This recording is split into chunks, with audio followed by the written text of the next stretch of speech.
তো এর আগের দিন আমাদের হয়েছিল সরল ক্যামেরা অবধি।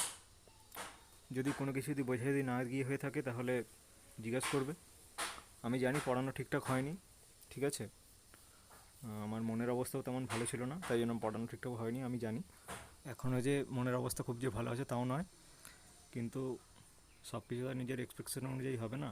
তো মাধ্যমিকের জন্য তোমরা হয়তো ভেবেছিলে যে মাধ্যমিকের জন্য কিছু ক্যান্সেল হয়ে যাবে, এরকম ভাবছিল হয়তো। সেটাও এখন হবে না, ওসব ভাবনা ছেড়ে দাও। যদি ঠিক আছে, লাইফে সব কিছু এক্সপেকটেশন অনুযায়ী হবে না, নিজের এক্সপেক্ট অনুযায়ী হবে না। তো এই সময় মুভ অনই করতে হবে। ঠিক আছে, ওই সব চিন্তাভাবনা ছেড়ে দিয়ে মাধ্যমিক ক্যান্সেল হবে, মাধ্যমিক পরীক্ষা বাতিল হবে, মাধ্যমিক পরীক্ষা হবে ভেবেই এখন প্রিপারেশন নাও। তো এখন হচ্ছে আমাদের রয়েছে মানুষের চোখ। মানুষের চোখ অ্যাকচুয়ালি কি, লেন্সেরই একটা ব্যবহার, ঠিক আছে। মানুষের চোখ হচ্ছে প্রায় গোলকাকার হয়, তাই রক্ষীগোলক বলা হয়, ঠিক আছে। কয়েকটি মাংসপেশির সাহায্যে এটি চক্ষু কোটরের ভিতর বিভিন্ন দিকে যুক্ত থাকে। কীভাবে থাকে এখানে ছবিটা ভালো করে দেখলেই বোঝা যাবে। এখানে দেখো, এই যে বাইরে থাকে শ্বেতমণ্ডল, একদম এখানে থাকে শ্বেতমণ্ডল। শ্বেতমণ্ডল যখন সামনে যখন যাবে তখন একটুখানি উঠে থাকবে, এটা কি বলা হবে, কর্নিয়া, ঠিক আছে। তারপরে শ্বেতমণ্ডলের ভিতরে থাকবে কোরয়েড, তারও সামনে থাকবে রেটিনা। রেটিনাতেই থাকে হচ্ছে রড এবং কোন কোষ, যেখানে হচ্ছে আলো পড়লে ইমেজ গঠিত হয়। তো আর এখানে থাকে লেন্স, ঠিক আছে। এখানে থাকে একটা লেন্স, উভত্তল লেন্স, ঠিক আছে, দুদিকে উত্তলের। আর লেন্সটা যুক্ত থাকে সাসপেন্সরি লিগামেন্টের মাধ্যমে, ঠিক আছে। সিলারি পেশি আর সাসপেন্সরি লিগামেন্টের মাধ্যমে যুক্ত থাকে। আর লেন্সের আগে থাকে আইরিস। আইরিস মানে কি, এই ধরো এটা একটা লেন্স, এটা হচ্ছে চোখের লেন্সটা, এটা হচ্ছে চোখের লেন্সটা, এর সামনে এরকম দরজার মতো থাকে আইরিস।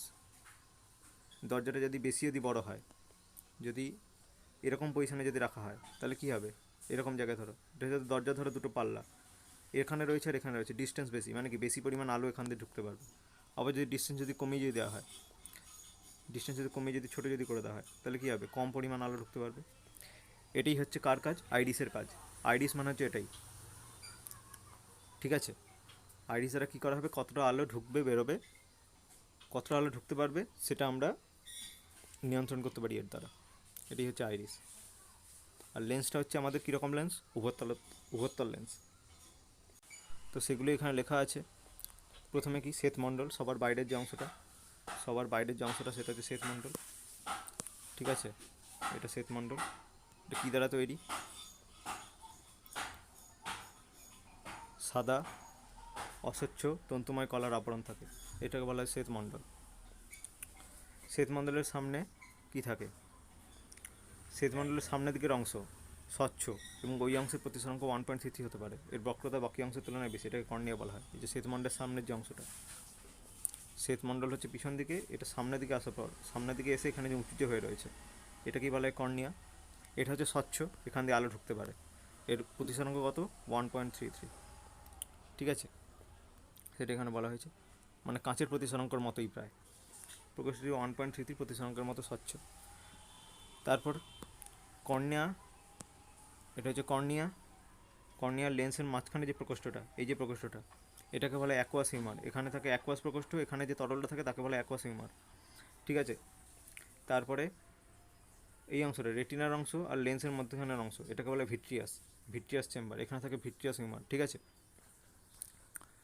সেটা এখানে বলা হয়েছে। কর্নিয়ার পিছনে একটি প্রকোষ্ঠ রয়েছে, প্রকোষ্ঠটি 1.33 প্রতিসরাঙ্কের মতো স্বচ্ছ, নোনতা জলীয় পদার্থের পূর্ণ থাকে, তাকে বলে অ্যাকোয়াস হিউমার।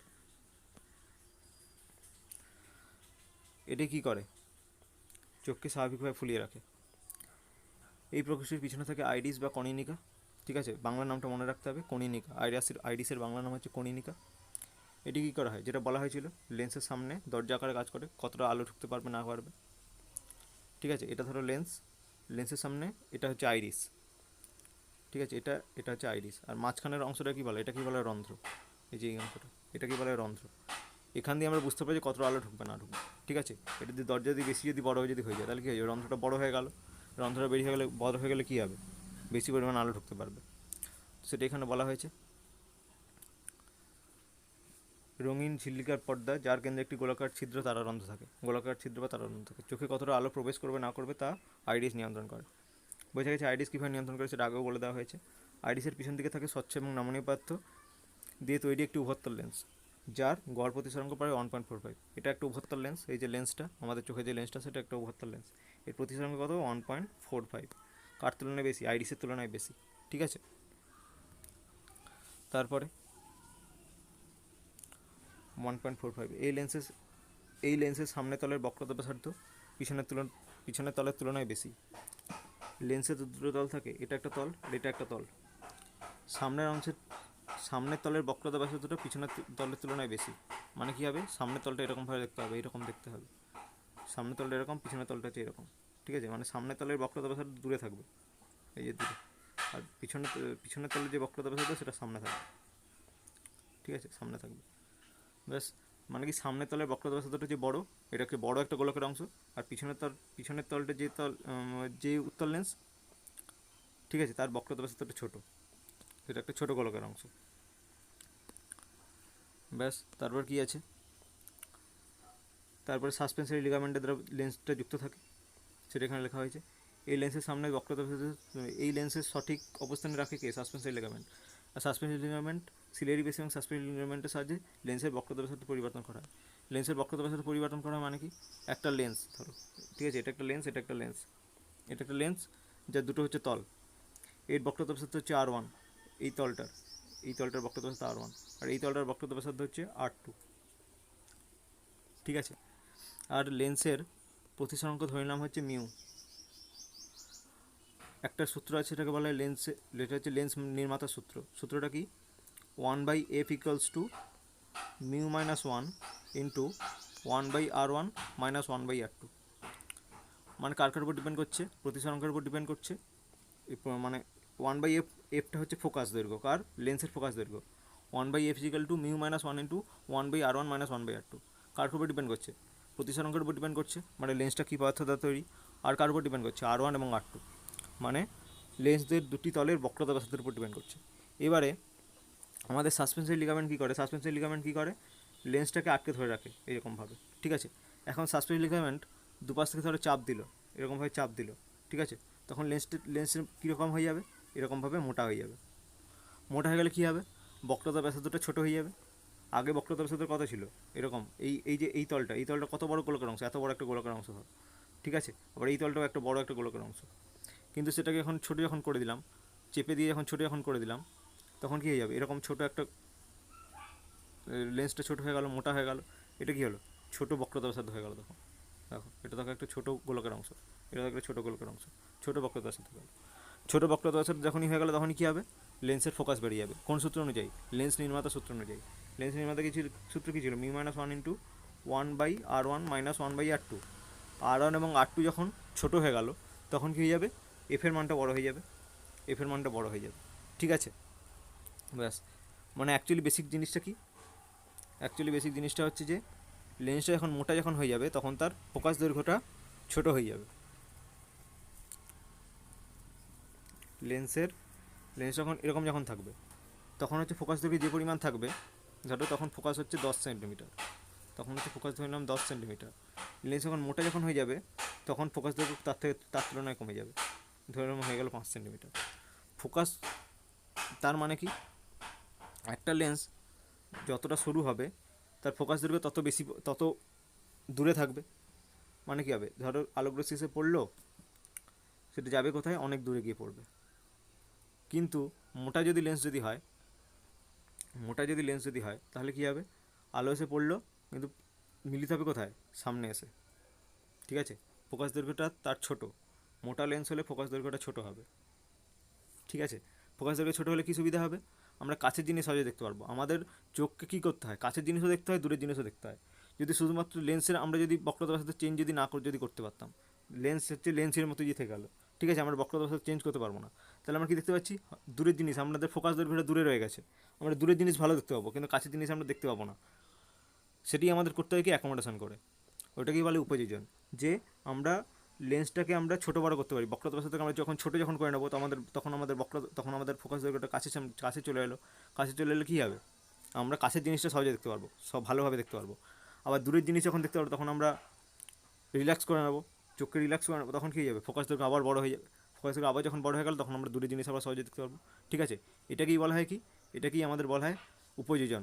এটি হচ্ছে চোখের উপযোজন ক্ষমতা। এটার জন্য কে হেল্প করে, এটাকে হেল্প করে এই যে সিলিয়ারি পেশি। সিলিয়ারি পেশি আর হচ্ছে সাসপেন্সরি লিগামেন্ট, এই দুটো জিনিস আমাদের হেল্প করে। এটা তো লেন্স, এর সাথে সাসপেন্সরি লিগামেন্ট যুক্ত থাকে, এরকমভাবে সাসপেন্সরি লিগামেন্ট যুক্ত থাকে, তার সাথে যুক্ত থাকে কে, সিলিয়ারি পেশি। ঠিক আছে, এই দুটো সাহায্যে কী হয়, লেন্সকে বক্রতার সাথে আমরা ছোটো বড় করতে পারি। বক্রতার সাথে যখনই আমরা ছোটো করে নেবো তখন কী যাবে, লেন্সটা হচ্ছে মোটা হয়ে যাবে। লেন্সটা যখনই মোটা হয়ে গেল তখন কী যাবে, ফোকাস দৈর্ঘ্যটা সামনে চলে এলো। ফোকাস দৈর্ঘ্য যখনই সামনে চলে এলো তখন আমরা কাছের জিনিস ভালোভাবে দেখতে পারবো। আবার যখন দূরের জিনিস যখন দেখতে পারবো, দেখতে যখন চাইবো তখন আমাদের চোখকে রিল্যাক্স করে দিতে হবে। ঠিক আছে, সাসপেন্সরি লিগামেন্টকে আমরা রিল্যাক্স করে দেবো। ফোকাস দৈর্ঘ্য অসীমে চলে গেলো তখন, ফোকাস দৈর্ঘ্য তখন অসীমে চলে গেলো, তখন আমরা দূরের জিনিস ভালোভাবে দেখতে পারবো। ঠিক আছে, এটাকেই বলা হয় উপযোজন। তো আমাদের কী কাজে লাগলো এই যে এই জিনিসটা, সাসপেন্সরি লিগামেন্ট আর সিলিয়ারি পেশি, এই দুটো আমাদের কী কাজে লাগলো, এক নম্বর হচ্ছে লেন্সকে ঠিকঠাক জায়গায় বসিয়ে রাখতে। ঠিক আছে, এর কাজ। আর সেকেন্ড কাজ হচ্ছে ফোকাস দৈর্ঘ্য ছোটো বড় করতে। ফোকাস দৈর্ঘ্য ছোটো বড় করে কীভাবে, এই যে উপযোজন পদ্ধতির মাধ্যমে, সেটা এখানে লেখা আছে। ঠিক আছে, সিলিয়ারি পেশি সাসপেন্সরি লিগামেন্টের সাহায্যে লেন্সের বক্রতা ব্যাসার্ধ পরিবর্তন করে ফোকাস দৈর্ঘ্যের পরিবর্তন ঘটানো হয়। ঠিক আছে, তারপরে রেটিনা কাকে বলা হয়, যেটা বলা হয়েছিল এই যে কোরয়েড, প্রথমে আছে শ্বেতমণ্ডল, শ্বেতমণ্ডলের ভিতরে আছে কোরয়েড, কোরয়েডের ভিতরে আছে রেটিনা। রেটিনাতে কী কী থাকে, রড সেল থাকে, কোন সেল থাকে। ঠিক আছে, এতে পড়লে কী হয়, এটা হচ্ছে আলোক সংবেদী অংশ। এখানে আলো পড়লে প্রতিবিম্ব গঠিত হবে। আমরা যখন দূরের কোনো একটা জিনিস যখন দেখছি, ধরো এখানে যে ছবিটা আঁকা আছে, একটা গাছকে দেখছে, এটা হচ্ছে একটা লেন্স, উত্তর লেন্স বলে ভাবো। ঠিক আছে, এরকম প্রতিবিম্ব কীরকমভাবে গঠন হবে, এখান থেকে আলোক রশ্মি আসবে, এখানে এসে পড়লো। ঠিক আছে, তারপরে আরেকটা আলোক রশ্মি এরকমভাবে এসে পড়লো, মানে উল্টো প্রতিবিম্ব গঠন হবে। অলওয়েজ হচ্ছে অবশিষ্ট প্রতিবিম্ব গঠন হবে। সেরকমই একটা ছবি এখানে আঁকা আছে। ঠিক আছে, তারপর কি বলা আছে যে রেটিনায় কোনো বিন্দুর প্রতিবিম্ব গঠন হলে সেটি অনুভূতি চক্ষু নার্ভের সাহায্যে মস্তিষ্কে পৌঁছায়। এই যে এখানে রেটিনা রয়েছে, এখানে রয়েছে হচ্ছে আমাদের রেটিনা, এখানে রয়েছে আমাদের রেটিনা। রেটিনাতে যখন প্রতিবিম্ব যখন গঠন হলো, এখানে রয়েছে আমাদের চক্ষু নার্ভ, অপটিক নার্ভ। এখান দিয়ে আমাদের কী যাবে, অনুভূতিটা মস্তিষ্কে চলে যাবে। তখন মস্তিষ্ক গিয়ে বুঝতে পারবে যেটা আমাদের কী, আমাদের ছবি এখানে দেখানো হচ্ছে। ঠিক আছে, এই যেমন গাছের ছবি এখানে দেখানো হচ্ছে, গাছের ছবি এখানে হচ্ছে প্রতিবিম্ব গঠন করলো, উল্টা প্রতিবিম্ব গঠন করলো, অবশিষ্ট প্রতিবিম্ব গঠন হবে, আবার ছোট প্রতিবিম্ব গঠন হবে। ঠিক আছে, এর ক্ষেত্রে আমাদের চোখের ক্ষেত্রে। তারপর সেই যে প্রতিবিম্বের যে অনুভূতিটা, ওই ইম্পালসটা আমাদের মাথায় চলে যাবে। কোথা দিয়ে, এখানে অপটিক নার্ভ থাকে।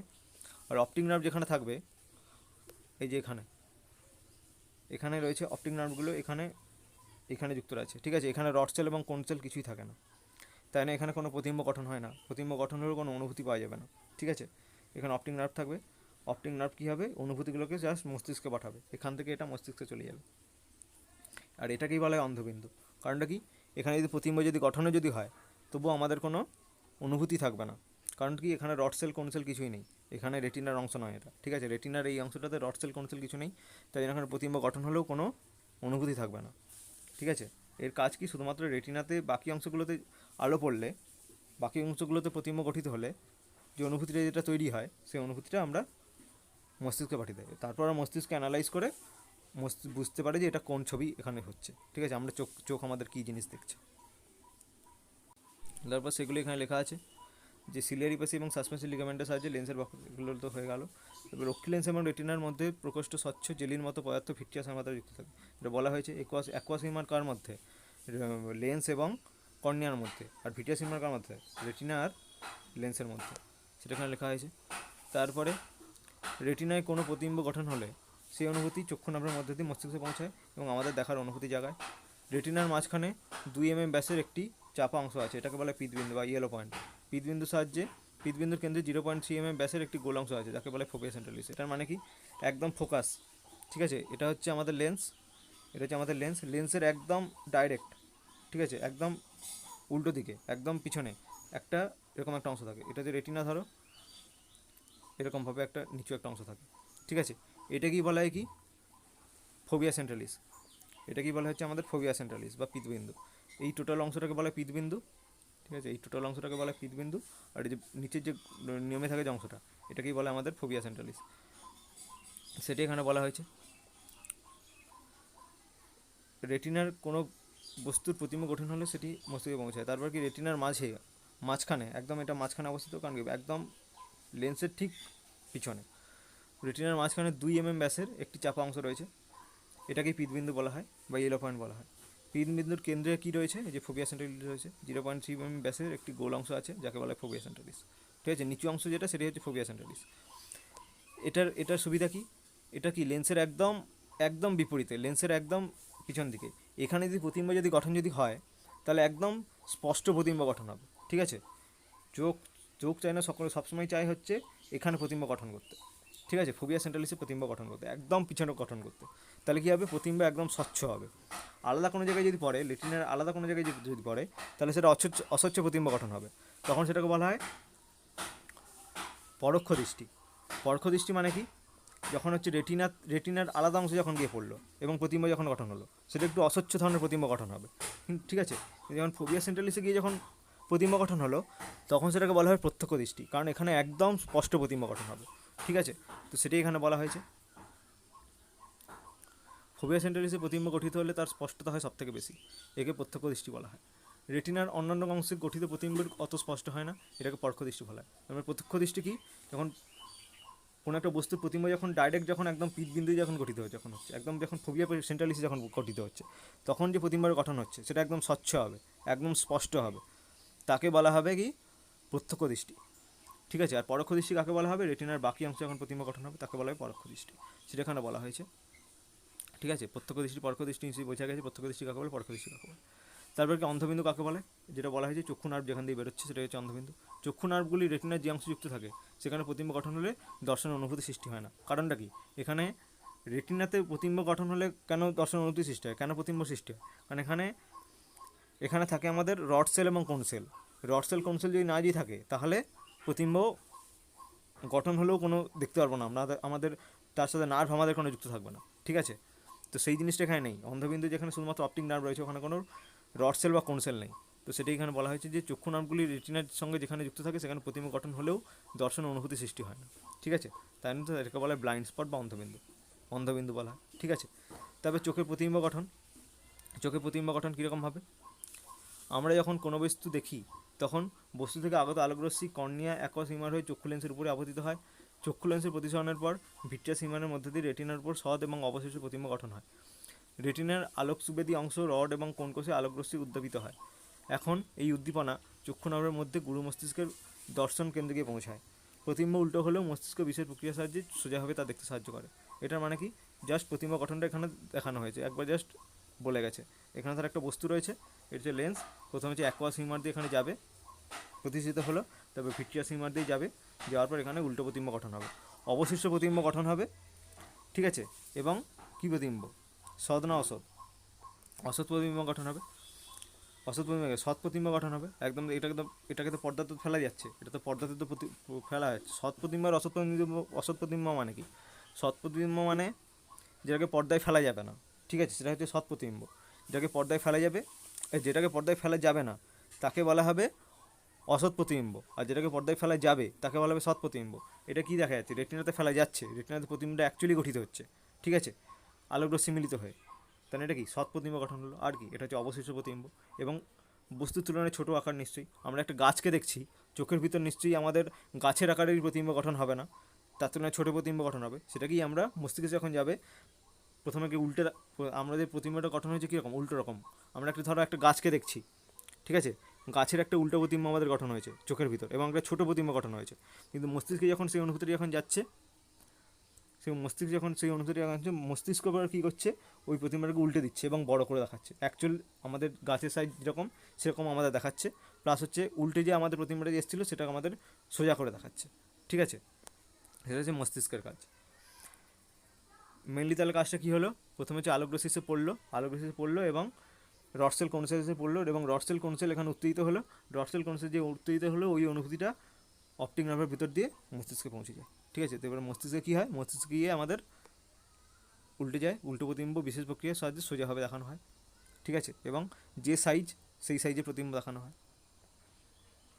তবে এখানে কয়েকটা কোশ্চেন দেখা যাক। কোশ্চেন কী আছে, প্রত্যক্ষ দৃষ্টি এবং পরোক্ষ দৃষ্টি বলতে কী বোঝায়? প্রত্যক্ষ দৃষ্টি বলতে কী বোঝায়, যখন ফোবিয়া সেন্ট্রালিসে যখন প্রতিবিম্ব গঠন হবে তখন স্পষ্ট প্রতিবিম্ব গঠন হয়, যেটাকে বলে প্রত্যক্ষ দৃষ্টি। আর পরোক্ষ দৃষ্টি কাকে বলা হয়? রেটিনার বাকি অংশ যখন প্রতিবিম্ব গঠন হয় তাকেই বলা হয় পরোক্ষ দৃষ্টি। তারপরে কোশ্চেন কি, সিলিয়ারি পেশি এবং সাসপেন্সারি লিগামেন্টের কাজ কি? বলা হয়েছে কি, সিলিয়ারি পেশি সাসপেন্সারি লিগামেন্ট প্রথমত হচ্ছে এটাকে লেন্সটাকে ধরে রাখে ঠিকঠাক জায়গায়।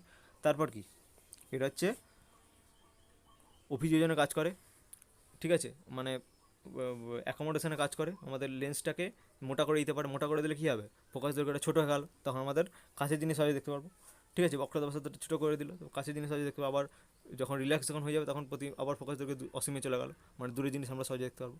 এটাই কাজ করে সিলিয়ারি লিগামেন্ট এবং সিলিয়ারি পেশি। তারপর অন্ধবিন্দু কাকে বলে নিশ্চয়ই বোঝা গেছে। অন্ধবিন্দু কাকে বলে, যেখান থেকে আমাদের অপটিক নার্ভগুলো বেরিয়েছে সেখানে কোনো রড সেল কোন সেল নেই। রড সেল কোন সেল না থাকার কারণে এখানে প্রতিবিম্ব গঠন হলেও কোনো অনুভূতি যাবে না মস্তিষ্কে, ঠিক আছে। তারপর আছে আমাদের কি, তারপর আছে আমাদের মানুষের চোখের দৃষ্টি এবং তার প্রতিকার। চোখের দৃষ্টি সমস্যা এবং তার প্রতিকার, দুটো দৃষ্টি সমস্যাই মোটামুটি আমাদের বুঝতে হবে। দুটো দৃষ্টি সমস্যা মোটামুটি আমাদের বুঝতে হবে। প্রথমটা হচ্ছে দীর্ঘদৃষ্টি, দ্বিতীয়টা হচ্ছে হ্রস্বদৃষ্টি। দীর্ঘদৃষ্টি মানে কি, দীর্ঘদৃষ্টি মানে হচ্ছে প্রতিবিম্বটা গঠন হবে রেটিনার পরে। মানে ধরো এই যে এখানে ছবিটা আঁকা আছে, এই যে দেখো প্রতিবিম্বটা গঠন হয়েছে কোথায়, একটা প্রতিবিম্ব গঠন হয়েছে রেটিনারও পরে। রেটিনার পরে যদি প্রতিবিম্ব যদি গঠন হয় তাহলে কী হবে, প্রতিবিম্ব কি আমাদের কি স্পষ্টভাবে কি দেখা কি যাবে, আমরা কি স্পষ্টভাবে কি অনুভূতিকে আমরা নিতে পারবো? ওই যে জিনিসটা আমরা দেখতে পাবো না। আমাদের প্রতিবিম্ব গঠন হওয়ার কথা কোথায় ছিল, সামনে প্রতিবিম্ব গঠন হওয়ার কথা ছিল, কিন্তু প্রতিবিম্ব গঠন হয়েছে কোথায়, রেটিনার পরে। রেটিনার পরে যদি প্রতিবিম্ব যদি গঠন হয় তাহলে কী হবে, আমরা সহজে দেখতে পাবো, আমরা স্পষ্টভাবে দেখতে পারবো না বস্তুটাকে। সেটাকেই বলা হয় কি, কী সমস্যা, দীর্ঘদৃষ্টি সংক্রান্ত সমস্যা। দীর্ঘদৃষ্টি সংক্রান্ত সমস্যাতে অ্যাকচুয়ালি কী হলো, রেটিনার পরে প্রতিবিম্ব গঠন হলো। তো সেটা এখানে লেখা আছে, যদি দূরের জিনিস স্পষ্ট দেখতে পায় কিন্তু কাছের জিনিস স্পষ্ট দেখতে না পায় তাহলে এই ধরনের দৃষ্টিকে বলা হয় দীর্ঘদৃষ্টি। এটা কেন হয় বলো তো, এটা হচ্ছে যখন আমরা কাছের জিনিস আমাদের দেখতে হলে আমাদের অ্যাকোমোডেশনের দরকার, তো আমাদের এটাকে মোটা লেন্স করে দিতে হবে। মোটা লেন্স করে দিলে আমরা ফোকাস দৈর্ঘ্য তখন কমে যাবে, তার ফলে কী হবে, কাছের জিনিসকে আমরা ফোকাসে রাখতে পারবো। ফোকাসে রাখবার পর আমাদের প্রতিবিম্ব রেটিনাতে গঠিত হবে। ফোকাস দৈর্ঘ্যটা তখন ছোটো করে দিতে হবে, কিন্তু যদি ফোকাস দৈর্ঘ্য ছোটো যদি করতে পারে অ্যাকোমোডেশনের ফলে, মানে চাপ দিয়ে লেন্সটাকে মোটা যদি আমরা করতে পারে, ঠিক আছে, তখন কী হবে, প্রতিবিম্বটা কাছের জিনিসের প্রতিবিম্ব কোথায় গঠিত হবে, দূরে গঠিত হয়ে যাবে। সেটি দেখেন আঁকা আছে, কাছের জিনিস যেটা তার প্রতিবিম্বটা কোথায় গঠিত হয়েছে, দূরে গঠিত হয়ে গেছে, ঠিক আছে। সেটি হচ্ছে এখানে দীর্ঘদৃষ্টি। কয়েকটা জিনিস আমাদের তার আগে বুঝে নিতে হবে যে উপযোজন কাকে বলে। উপযোজন কাকে বলে সেটা নিয়ে হচ্ছে আমরা বুঝে গেছি যে সিলিয়ারি লিগামেন্ট এবং সিলিয়ারি পেশির দ্বারা এই যে চক্ষু লেন্সের হ্রাস দৈর্ঘ্য করে আমাদের ফোকাস দৈর্ঘ্য হ্রাস বৃদ্ধি করা হচ্ছে, এটাকেই বলা হয় চোখের উপযোজন। এর মাধ্যমে কী হবে, ফোকাস দৈর্ঘ্যকে আমরা ছোটো বড় করতে পারি। এরকম লেন্স রয়েছে তখন ফোকাস দৈর্ঘ্য অসীমে রয়েছে, আবার যখন মোটা লেন্স হয়ে গেল তখন আমাদের ফোকাস দৈর্ঘ্য ছোটো হয়ে গেল। আর সেটাকেই বলা হয় কি আরেকটি জিনিস কি, নিকটবিন্দু আর দৃষ্টিপাল্লা। নিকটবিন্দু মানে কি, আমরা চক্ষুটাকে মোটা করে দিলাম, চক্ষু লেন্সটাকে আমরা মোটা করে দিলাম, তারপর কি ফোকাস দৈর্ঘ্য ছোটো হয়ে গেল, ফোকাস দৈর্ঘ্য কাছে চলে এলো। এই কাছের যতটা আমরা কাছে আনতে পারবো, কতটা কাছে আমরা আনতে পারলাম সেটাকেই বলা হচ্ছে আমাদের চোখের নিকটবিন্দু। ফোকাস দৈর্ঘ্য কতটা কাছে আমরা আনতে পারলাম, ঠিক আছে, তার মানে কি কতটা কাছে আমরা আনতে পারলাম মানে কি, অতটা কাছের জিনিস আমরা চোখে দেখতে পারবো, অতটা কাছের জিনিস আমরা চোখে ইমেজ তৈরি করতে পারবো। কিন্তু তারও যদি কাছে কোনো বস্তু থাকে তখন আমাদের প্রতিবিম্ব আমাদের চোখে গঠিত হবে না, ঠিক আছে। এই ডিস্টেন্সে কত হয়, সাধারণত হয় 25 সেমি। সুস্থ স্বাভাবিক চোখের ক্ষেত্রে এই ডিস্টেন্স হয় 25 সেমি।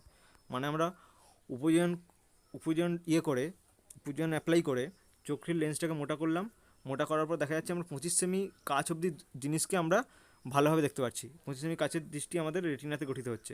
কিন্তু তারও যদি কাছে দিয়ে চলে আসে বস্তু তখন প্রতিবিম্ব কোথায় গঠিত হয়ে যাবে, রেটিনার পরে গঠিত হয়ে যাবে, ঠিক আছে। দীর্ঘদৃষ্টির ক্ষেত্রে কী হয়ে যায়, এই যে যেহেতু আমরা সহজে করতে পারছি না, দীর্ঘদৃষ্টির ক্ষেত্রে কী হয়ে যায়, এই যে নিকটবিন্দু যেটা সেটা দূরে চলে যায়।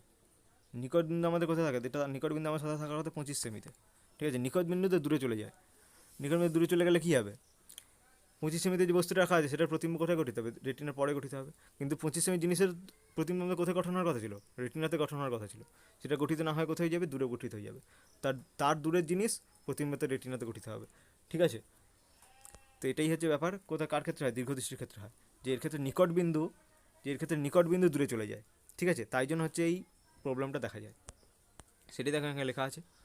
এই যে ত্রুটি সম্পন্ন নিকটবিন্দু, ঠিক আছে। দীর্ঘদৃষ্টি হলো ত্রুটি সম্পন্ন চোখের নিকটবিন্দু। এর ক্ষেত্রে কী হয় দেখো কী লেখা আছে, যদি চোখ দূরের জিনিস স্পষ্টভাবে দেখতে পায় কিন্তু কাছের জিনিস স্পষ্টভাবে দেখতে না পায়, বোঝা গেছে নিশ্চয়ই। তাহলে এই ধরনের দৃষ্টিকে দীর্ঘদৃষ্টি বলা হয়। কোনো ব্যক্তি চোখের নিকটবিন্দু যখন দূরে সরে যায় তখনই হয় দীর্ঘদৃষ্টি, ঠিক আছে। দূরে সরে গেলে কী হবে, দূরের জিনিসকে আমাদের রেটিনাতে গঠন হচ্ছে, কিন্তু কাছের জিনিসটা আরও যখন কাছে যখন চলে আসছে তখন আমাদের প্রতিবিম্ব রেটিনাতে গঠন হবে না।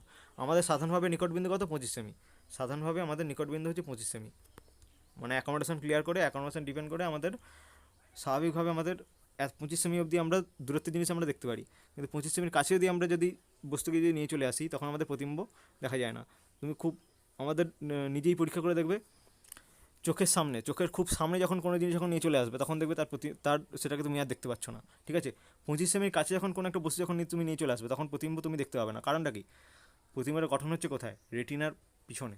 রেটিনার পিছনে যদি গঠন যদি হয় তাহলে আমাদের বস্তু আমাদের দেখতে পাচ্ছি না, তাই জন্য 25 সেমির কাছে যখন চোখের সামনে কোনো একটা বস্তুকে চোখের সামনে আনতে আনতে আনতে যখন 25 সেমি যখন সামনে যখন নিয়ে চলে এলাম তখনই দেখা যাবে কি প্রতিবিম্ব আর দেখতে পাচ্ছি না আমরা, ওই যে বস্তুকে আমরা দেখতে পাচ্ছি না। মিনিমাম ডিস্টেন্সে কত, অ্যাটলিস্ট 25 সেমি দূরে রাখতেই হবে সুস্থ স্বাভাবিক চোখের ক্ষেত্রে, অ্যাটলিস্ট আমাদের 25 সেমি দূরে রাখতেই হবে, তবে কি আমরা প্রতিবিম্ব দেখতে পাবো, কোনো একটা বস্তুকে আমরা দেখতে পাবো, ঠিক আছে। কোনো একটা বস্তুর প্রতিবিম্ব আমাদের রেটিনাতে গঠিত হবে, তারও সামনে চলে এলে রেটিনার পিছনে চলে যাবে। কিন্তু দীর্ঘদৃষ্টির ক্ষেত্রে কী হয়, যেহেতু নিকট বিন্দুটা দূরে চলে যাচ্ছে, তাহলে দূরের জিনিসকে আমরা মানে নিকট বিন্দু যেহেতু দূরে চলে যাচ্ছে 25 সেমি থেকে ওটা ডিস্টেন্সটা বেশি বেশি দূরে চলে যাচ্ছে, মানে 25 সেমিতে যখন এলাম তখন কি দেখা যাচ্ছে যে আমাদের জিনিসকে আমরা দেখতে পাচ্ছি না, কারণ নিকট বিন্দু কোথায় 25 সেমিতে দূরে চলে গেছে, ধরো 30 সেমি হয়ে গেছে, ধরো নিকট বিন্দু হয়ে গেছে 30 সেমি, নিকট বিন্দু যেটা আমাদের যেটা 25 সেমি থাকার কথা সেটি দেখো হয়ে গেছে 30 সেমি, মানে কি 30 সেমির কাছে যদি নিয়ে চলে আসা হয় তাহলে রেটিনার পিছনে প্রতিবিম্ব গঠন হচ্ছে, তাকে তাহলে আমরা কি প্রতিবিম্বকে আমরা কি দেখতে পাবো, তাহলে কি আমরা কি জিনিসটাকে আমরা কি দেখতে পাবো, কিন্তু আমাদের দেখা উচিত ছিল, আমাদের দেখা উচিত ছিল কত অবধি 25 সেমি অবধি, কিন্তু যেহেতু 30 সেমিতে চলে গেছে দৃষ্টিটা, যেহেতু 30 সেমিতে নিকট বিন্দু চলে গেছে তাহলে আমাদের তারও কাছের জিনিস আমরা দেখতে পাচ্ছি না, এটাকেই কী বলা হচ্ছে দীর্ঘদৃষ্টি। তারপরে কি আছে হর্ষদৃষ্টি। হর্ষদৃষ্টি মানে কি, হর্ষদৃষ্টি মানে হচ্ছে আরেকটা জিনিস এখানে জানার কথা ছিল, সেটা হচ্ছে দৃষ্টি পাল্লা কাকে বলা হয়। দৃষ্টি পাল্লা কাকে বলা হয় মানে কোনো ধরনের অ্যাকোমোডেশন না অ্যাপ্লাই না করে আমরা সর্বোচ্চ দূরের কত জিনিস আমরা দেখতে পারি, এটাই হচ্ছে অসীম, ঠিক আছে। একটি অ্যাকচুয়ালি অসীম মান, দৃষ্টিপাল্লা অ্যাকচুয়ালি অসীম। আমরা অ্যাকচুয়ালি সাধারণভাবে চোখের যে লেন্স তার ফোকাস দৈর্ঘ্য হচ্ছে অসীম অবস্থিত, তার মানে কী হবে অসীমের কোনো জিনিসকে আমরা সহজেই দেখতে পারবো, ঠিক আছে। তো সেটাই হচ্ছে দৃষ্টিপাল্লা, কত অবধি আমরা দেখতে পারি সেটাকে হচ্ছে দৃষ্টিপাল্লা বলা হয়। সুস্থ চোখের ক্ষেত্রে নিকট বিন্দুর অবস্থান প্রায় 25 সেমি, চোখের নিকট বিন্দু থেকে দূর বিন্দু পর্যন্ত দূরত্বকে দৃষ্টিপাল্লা বলা হয়। দূরবিন্দু কাকে বলা হয়, যে সব থেকে দূরের যে কতটা বস্তুকে আমরা দেখতে পারি কোনো ধরনের উপযোজন অ্যাপ্লাই না করে, এই যে উপযোজন প্রয়োগ না করে একটি বস্তুকে স্পষ্টভাবে দেখতে পাওয়া যায় তাকে বলা হয় চোখের দূরবিন্দু। উপযোজন প্রয়োগ না করে চোখ থেকে সর্বাপেক্ষা দূরের যে বিন্দুটি একটি বস্তুকে স্পষ্টভাবে দেখতে পাওয়া যায় তাকে বলা হয় চোখের দূরবিন্দু। এটা অ্যাকচুয়ালি অসীম, ঠিক আছে। সুস্থ চোখের ক্ষেত্রে এটি অসীমে অবস্থিত হয়, ব্যাস। এবার হর্ষদৃষ্টির ক্ষেত্রে কী হয়, হর্ষদৃষ্টির ক্ষেত্রে কী হয়, হর্ষদৃষ্টির ক্ষেত্রে হয় কি প্রতিবিম্ব হচ্ছে রেটিনার সামনে গঠিত হয়। অসীমে কোনো একটা প্রতিবিম্ব রয়েছে, অসীমে কোনো একটা বস্তু রয়েছে, তার প্রতিবিম্ব কোথায় গঠন হয়ে যাবে, রেটিনার সামনে গঠন হয়ে যাবে। রেটিনার সামনে যদি গঠন যদি হয়ে যায় তখন কী হলো, তখনও প্রতিবিম্ব গঠন হলো না, মানে কি দূরের জিনিসকে আমরা সহজে দেখতে পেলাম না, দূরের জিনিসকে আমরা দেখতে পাচ্ছি না, এটা কি বলা হচ্ছে কি হর্ষদৃষ্টি। মানে কাছের জিনিসকে আমরা দেখতে পাচ্ছি কিন্তু দূরের জিনিসকে দেখতে পাচ্ছি না, তার মানে এটা হর্ষদৃষ্টি, ঠিক আছে। এটা কেন হয়, এটা যে দূরবিন্দুটা যেহেতু অসীমের পরিবর্তে সামনে চলে আসছে, আমাদের দূরবিন্দু কততে হওয়ার কথা ছিল, অসীমে থাকার কথা ছিল, অসীমের জিনিসকে আমাদের ভালোভাবে দেখবার কথা ছিল, কিন্তু দূরবিন্দু কোথায় চলে আসছে, তার সামনে চলে আসছে, তাহলে কী হবে সামনের জিনিসের প্রতিবিম্ব আমাদের ফোকাসে গঠিত হবে, রেটিনাতে গঠিত হবে, কিন্তু তারও যদি অসীমে যদি চলে যায়, অসীমের কোনো বস্তু কোথায় গঠিত হবে, রেটিনার সামনে গঠিত হয়ে যাবে প্রতিবিম্বটা, ঠিক আছে। দূরদৃষ্টিটা যেহেতু সামনে চলে এসছে তখন এই বস্তুটার প্রতিবিম্ব কোথায় গঠন হবে, রেটিনাতে এসে গঠন হবে, কিন্তু তার থেকে যদি দূরে যখন চলে যাবে, অসীমে যখন গঠন চলে যাবে তখন প্রতিবিম্বটা কোথায় গঠন হবে, রেটিনার সামনে গঠন হবে, ঠিক আছে। তখন কী হবে, কোনো প্রতিবিম্ব আমরা দেখতে পাবো না, এটা কি বলা হচ্ছে কি হর্ষদৃষ্টি। এগুলো দূরীভূত করা যায় কীভাবে, এর প্রতিকার কী, দীর্ঘদৃষ্টির প্রতিকার কী, দীর্ঘদৃষ্টির প্রতিকার কী, দীর্ঘদৃষ্টিতে কী হচ্ছিল, প্রতিবিম্ব হচ্ছে রেটিনার দূরে গিয়ে গঠিত হচ্ছিল, তারপরে আমাদের কী দরকার, আমাদের হচ্ছে আরও সামনে গঠিত করা দরকার। অ্যাকচুয়ালি লেন্সের কাজ কী, লেন্সের অ্যাকচুয়ালি কাজ হচ্ছে অপসারী রশ্মিকে, লেন্সের অ্যাকচুয়ালি কাজ হচ্ছে রশ্মিকে কোনো একটা বিন্দুতে মিলিত করানো, ঠিক আছে, অভিসারী করা, উত্তল লেন্সের কাজ হচ্ছে এটাই, যত মোটা লেন্স হবে তত ভালোভাবে লেন্সকে অভিসারী করতে পারবে, রশ্মিকে অভিসারী করতে পারবে, ঠিক আছে। তো এর ক্ষেত্রে আমাদের কি হচ্ছে, এটার ক্ষেত্রে আমাদের হচ্ছে কি রেটিনার পরে গিয়ে গঠিত হচ্ছে প্রতিম্বটা। তো আমাদের এখানে কী করতে হবে, লেন্সটাকে আমাদের আরও একটা মোটা করে দিতে হবে, মানে কি আমাদের আরও একটা লেন্স দরকার, আরও একটা উত্তল লেন্স আমাদের লাগিয়ে দিতে হবে। তাহলে কী হবে, এখান থেকে কিছু একটা ফোকাস হয়ে পড়লো, এখান থেকে কিছুটা ফোকাস হয়ে পড়লো, সামনে কিছুটা সামনে চলে এলো রশ্মিটা, কিছুটা অভিসারী হয়ে গেল, তারপরে এই চোখে এসে পড়লো, এবার আরও অভিসারী হয়ে গিয়ে রেটিনাতে এসে প্রতিম্ব গঠন হয়ে গেল, ঠিক আছে। যেহেতু এখানে রেটিনার পরে গিয়ে প্রতিম্ব গঠন হচ্ছিলো, সেহেতু আমরা আরও একটা উত্তল লেন্স লাগিয়ে দিলাম। তাহলে কী হবে, ওই যেই রশ্মিটা আসছিলো সেই রশ্মিটাকে আরও একটু অভিসারী করে দিল, অভিসারী রশ্মিটা আরও যখন লেন্সে গিয়ে পড়লো আরও বেশি অভিসারী হয়ে গিয়ে চোখের রেটিনা থেকে প্রতিম্ব গঠন হলো। এইভাবে করে আমাদের প্রতিম্বটা রেটিনাতে ফেলে দিতে পারলাম, সেটি হচ্ছে দীর্ঘদৃষ্টি আমাদের অবসান হয়ে গেল, দীর্ঘদৃষ্টি আমাদের প্রতিকার হয়ে গেল। তারপর আর হস্তদৃষ্টির ক্ষেত্রে কী হবে, হস্তদৃষ্টির ক্ষেত্রে কী দেখা যাচ্ছে, রেটিনার সামনে প্রতিম্ব গঠন হচ্ছে, কিন্তু সামনে প্রতিম্ব গঠন করতে তো হবে না, আমাদের দূরে প্রতিম্ব গঠন করতে হবে। আমাদের কী করতে হবে, একটুখানি অপসারী করে দিতে হবে, অপসারী করবার জন্য এখানে একটা অপসারী লেন্স লাগিয়ে দিতে হবে। তাহলে কী হবে, আলোক রশ্মি এখানে এসে পড়লো, একটুখানি অপসারী হয়ে গেল রশ্মিটা, তারপর লেন্স এসে পড়লো, তারপরে দূরে গিয়ে প্রতিম্বটা গঠন হলো। যেহেতু রশ্মিটা একটুখানি দূরে সরে গেছে, তাহলে কী হবে, এই লেন্সটা আর একটু দূরে গিয়ে প্রতিম্ব গঠন করবে, মানে কি রেটিনা থেকে প্রতিম্ব গঠন করবে। এটি হচ্ছে অপসারী লেন্স। অপসারী লেন্স দিয়ে আমরা কি কোন করলাম, হস্তদৃষ্টিকে আমরা অপসারণ করে দিলাম। তো তারপর এখানে কোশ্চেন কি আছে, যে দীর্ঘদৃষ্টি হস্তদৃষ্টি কাকে বলা হয়, নিশ্চয়ই বোঝা গেছে, এবং তাদের প্রতিকার। দীর্ঘদৃষ্টির ক্ষেত্রে কী করতে হবে এবং হস্তদৃষ্টির ক্ষেত্রে কী করতে হবে, দীর্ঘদৃষ্টির ক্ষেত্রে আমাদের লাগাতে হবে অভিসারী লেন্স, আর একটা উত্তল লেন্স লাগিয়ে দিতে হবে। হস্তদৃষ্টির ক্ষেত্রে আমরা কী করতে হবে, একটা অপসারী লেন্স লাগিয়ে দিতে হবে। দীর্ঘদৃষ্টির ক্ষেত্রে কী হয়, রেটিনার দূরে গিয়ে প্রতিম্ব গঠন হয়, রেটিনার পরে গিয়ে প্রতিম্ব গঠন হয়। আর হস্তদৃষ্টির ক্ষেত্রে সামনে এসে প্রতিম্ব গঠন হয়, রেটিনার সামনে প্রতিম্ব গঠন হয়, ঠিক আছে। এরপর আমাদের রয়েছে আলোর বিচ্ছুরণ। আলোর বিচ্ছুরণে বুঝবার আগে আমাদের একটা জিনিস আমাদের আরেকটু রিভাইজ করতে হবে, সেটা হচ্ছে প্রতিসরণের ক্ষেত্রে যেটা বলা হয়েছিল, প্রতিসরণের দ্বিতীয় সূত্রে এই একটা কথা বলা হয়েছিল। দ্বিতীয় সূত্রটা কী ছিল, দুটি নির্দিষ্ট মাধ্যম ও নির্দিষ্ট বর্ণের আলোক রশ্মির প্রতিসরণের ক্ষেত্রে আপতন কোণের সাইন এবং প্রতিসরণ কোণের সাইনের অনুপাত ধ্রুবক হয়। কী কী বলা হয়েছে, দুটি নির্দিষ্ট মাধ্যম হতে হবে এবং নির্দিষ্ট বর্ণের আলো হতে হবে। বর্ণ যদি চেঞ্জ করে দেওয়া হয়, তখন কিন্তু প্রতিসরাঙ্কের মান কিন্তু চেঞ্জ হয়ে যাবে। প্রতিসরাঙ্ক আমরা কী দ্বারা ডিনোট করি, মিউ দ্বারা ডিনোট করি, ঠিক আছে। বর্ণ যদি চেঞ্জ হয়ে যায়, তখন আমাদের কী চেঞ্জ হয়ে যাবে, প্রতিসরাঙ্কের মানও চেঞ্জ হয়ে যাবে, ঠিক আছে। তো বর্ণ মানে কি, বর্ণকে ঠিক করে কে, তরঙ্গ দৈর্ঘ্য ঠিক করা হচ্ছে বর্ণ। তরঙ্গ দৈর্ঘ্য যখন চেঞ্জ হয় তখন হচ্ছে বর্ণ চেঞ্জ হয়। যেমন লাল আলোর তরঙ্গ দৈর্ঘ্য সব থেকে বেশি, বেনিয়া সহ কলা, ঠিক আছে। বেগুনির তরঙ্গ দৈর্ঘ্য সব থেকে কম, লাল আলোর তরঙ্গ দৈর্ঘ্য সব থেকে বেশি। তরঙ্গ দৈর্ঘ্য যখনই বেশি হবে তখনই হচ্ছে প্রতিসরাঙ্ক কমে যাবে, ঠিক আছে। তরঙ্গ দৈর্ঘ্য যখনই বেড়ে যাবে, তরঙ্গ দৈর্ঘ্যকে আমরা কী দ্বারা ডিনোট করি, তরঙ্গ দৈর্ঘ্য আমরা ডিনোট করি ল্যামডা দ্বারা। তরঙ্গ দৈর্ঘ্য যখনই বাড়বে প্রতিসরাঙ্ক তখনই কমে যাবে, ব্যস্তানুপাতিক সম্পর্ক। তরঙ্গ দৈর্ঘ্য বাড়লে প্রতিসরাঙ্ক কমে যাবে। মানে কি, লাল আলোর ক্ষেত্রে দুটো মাধ্যম, ঠিক আছে, নির্দিষ্ট দুটো মাধ্যম, ধরলাম জল আর কাঁচ, এটা ধরো জল, এটা ধরো কাঁচ, দুটো মাধ্যম নেওয়া হয়েছে। এই জল থেকে কাঁচের মধ্যে লাল আলো আসছে, তাতে যে পরিমাণ প্রতিসরাঙ্ক দেখা যাবে জলের সাপেক্ষে কাঁচের, আবার যখন চেঞ্জ করে যদি তরঙ্গ দৈর্ঘ্য চেঞ্জ করে আবার ধরি নীল আলো যদি নিলাম, তখন দেখবে তখন দেখা যাবে আবার প্রতিসরাঙ্ক চেঞ্জ হয়ে গেছে, ঠিক আছে। এই অনুপাতে চেঞ্জ হয়ে যাবে। লালের ক্ষেত্রে তরঙ্গ দৈর্ঘ্য সবথেকে বেশি, তাই না প্রতিসরাঙ্ক সবথেকে কম। নীলের ক্ষেত্রে তরঙ্গ দৈর্ঘ্য তুলনায় কম হবে, অতএব কী হবে, প্রতিসরাঙ্ক বেশি হবে। ইকুয়েশন মনে রাখতেও পারো, এই ইকুয়েশনটা mu equals to a plus B by lambda square. মানে কি, ল্যামডা যদি বাড়তে থাকে মিউ এর মান কী হবে, কমতে থাকবে। ল্যামডা যখনই বাড়বে মিউ এর মান কী হবে, কমতে থাকবে। মানে সোজা কথায় বলতে গেলে তরঙ্গ দৈর্ঘ্য যখনই বাড়বে প্রতিসরাঙ্কের মান তখনই কমতে থাকবে। টোটালি ব্যস্তানুপাতিক সম্পর্ক, ঠিক আছে। এটার উপর ডিপেন্ড করি আমাদের পড়ানো হবে বিচ্ছুরণ। বিচ্ছুরণটা হয় মেনলি এই কারণেই, বিভিন্ন বর্ণের আলোকরশ্মির তরঙ্গ দৈর্ঘ্যের পার্থক্যের কারণে প্রতিসরাঙ্ক ডিফারেন্ট হয়। প্রতিসরাঙ্ক ডিফারেন্ট হলে কী হবে, দেখো একই মাধ্যম রয়েছে, একটা লাল আলো পড়ছে, আমি এরকমভাবে দেখাচ্ছি, এটা ধরো অভিলম্ব, লাল আলো প্রথমে ফেলা হলো। লাল আলোর ক্ষেত্রে প্রতিসরাঙ্ক হচ্ছে সব থেকে কম, অতএব চ্যুতি হবে সব থেকে কম।